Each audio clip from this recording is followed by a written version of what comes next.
السلام علیکم۔ ارشد امین چودھری نے طلباء سیاست میں بہت بڑا نام بنایا۔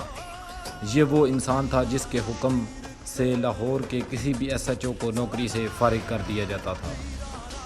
ویڈیو شروع کرنے سے پہلے میرے چینل کو سبسکرائب کر دیں اور بیل آئیکن کو دبا دیں تاکہ میری ہر ویڈیو کا نوٹیفیکیشن آپ تک پہنچ سکے۔ ارشد امین چودھری کراچی کے علاقہ لیا سے لاہور آیا تھا۔ وہاں سے لاہور آ کر اس نے طلباء سیاست کا آغاز کیا۔ اس کی سیاسی وابستگی پاکستان مسلم لیگ سے تھی۔ یہ انسان شروع سے ہی حاضر دماغ اور بہت ہی ذہین تھا، اس لیے اس نے ایم ایس ایف جو کہ پورے پاکستان میں مشہور ہے اس کا آغاز کیا اور اس نے اس فیڈریشن کو پورے پاکستان میں پہچان دی۔ اس نے ایم ایس ایف کے ذریعے اپنی ایک الگ پہچان بھی بنا لی تھی۔ ارشد امین چودھری نے شہر کے تمام تر تعلیمی اداروں کو اپنے کنٹرول میں لے لیا تھا۔ ارشد امین چودھری اور عابد چودھری جو کہ طلباء سیاست کا ایک اور بہت بڑا نام ہے، بہت اچھے دوست ہوا کرتے تھے۔ ارشد امین چودھری نے اپنے ہاتھوں سے عاطف چودھری کو بھی قتل کیا تھا۔ آپ ارشد امین چودھری کی طاقت کا اندازہ اس بات سے لگا سکتے ہیں کہ اس وقت کا وزیر اعلیٰ اس کو ملنے اس کے گھر آیا کرتا تھا۔ اس نے عروج کا وہ دور بھی دیکھا ہے کہ اس کی مرضی سے لاہور کے ہر تھانہ میں ایس ایچ او کو لگا دیا جاتا تھا اور اسی کا جب دل چاہتا تھا یہ ایس ایچ او کی ٹرانسفر بھی کروایا کرتا تھا۔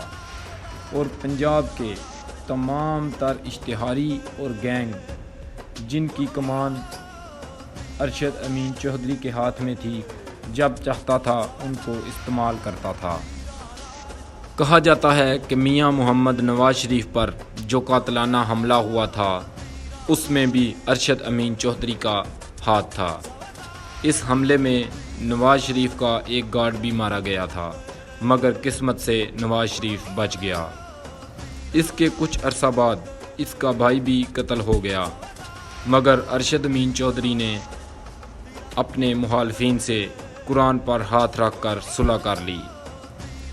مگر اس صلح کے بعد جب ارشد امین چودھری وہاں سے نکل رہا تھا تو حنیفہ بابا، ناجی بٹ، ہمایوں گجر اور میاں داؤد کی جانب سے ارشد امین چودھری پر اندھا دھند فائرنگ شروع کر دی گئی۔